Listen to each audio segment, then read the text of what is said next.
What should you study? Let us start this discussion by touching on two context setting topics. The first is the role of creativity in jobs of the future, and the second is the economic value of skills. Creativity will eventually be part and parcel of any measure of human capital. Activities carried out with rote learning and memorization will eventually be done by bots and machines.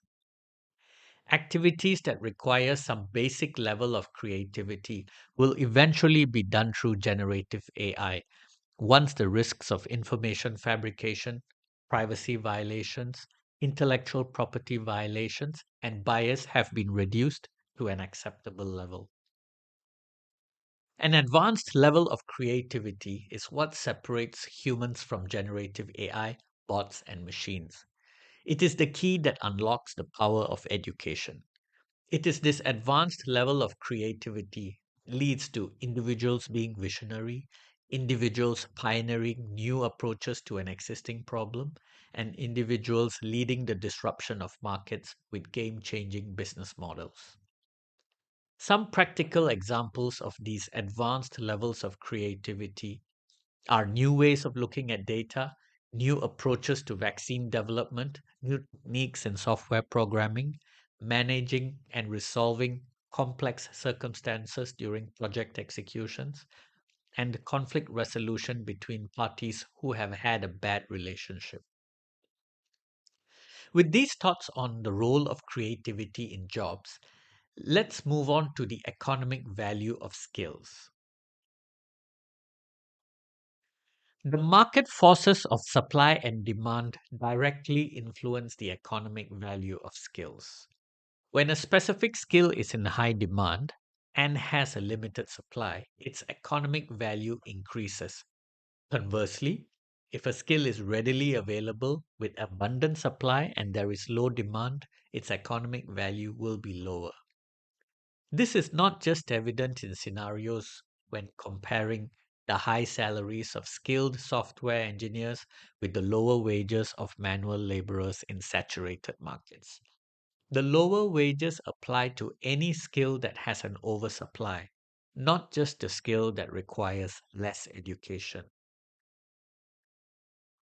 If there is an abundance of medical doctors who are general practitioners in a particular country, the wages of general practitioners will tend to be flat and not rise as there is no incentive for employers to raise their wages. It does not matter how many years of education it requires to be a general practitioner. The point to note here is that the economic value of a skill is tied to the demand for that skill against the supply of that skill in that geographical area at that specific point in time. The economic value is not tied to the years of education that is required to achieve those qualifications or skills. However, I do not want you to be disheartened if you have studied for a degree for a number of years and now find it difficult to secure a job that pays well. We are discussing the economic value of a skill, not the intrinsic value. Skills also possess intrinsic value independent of supply and demand. The intrinsic value reflects the potential of a skill contribute to individual and societal well-being. For example, critical thinking and problem-solving skills, even if not directly tied to high-paying jobs, are valuable for personal and professional growth. Let us now attempt to answer the question about what you should study. There is a lot of emphasis on pursuing a bachelor's degree in an area that you are passionate about. This is an important criterion in the selection of your bachelor's degree, as having to invest time and effort in a topic you have no interest in can be a slow and frustrating process, yielding less productive results compared to embracing your natural interests. It potentially hinders your learning potential in areas where you can truly thrive. List about 5 to 10 bachelor's degrees that are in topics which are of interest to you. Having acknowledged this important fact, Note that this is not the only point to consider. Given the rate of change of the types of jobs that are required in the market, it is necessary to invest some time and effort to better understand and think through the types of jobs that will potentially be in demand in the future in the job market you are planning to enter. Talking to professionals that work in the digital transformation space can potentially shed some light for you. List these jobs out. To throw a spanner into the works, remember that when you select a field to pursue tertiary education in, you are basically 3 to 4 years away from the job market.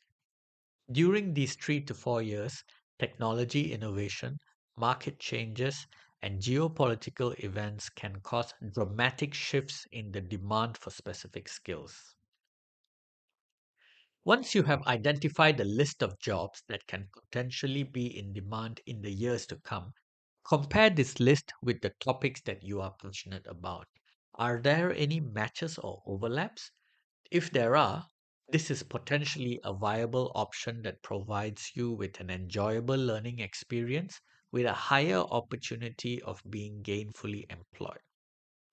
Here are two further points to consider to broaden your perspective.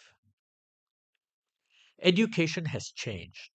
This change is primarily driven by the gap between what universities produce today and what employers require.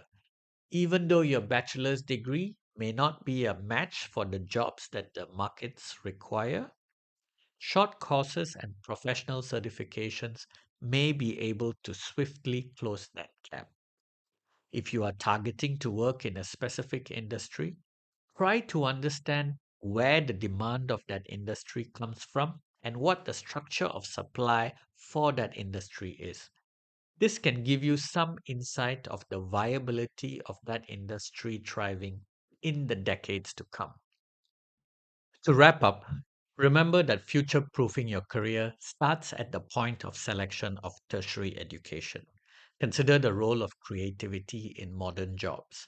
Consider the supply demand equation of the skills you are planning to develop in your current location or in the location you wish to work at. Pull these together with your passions and try to find a match. Choose a tertiary field with staying power while at the same time doing something that you enjoy.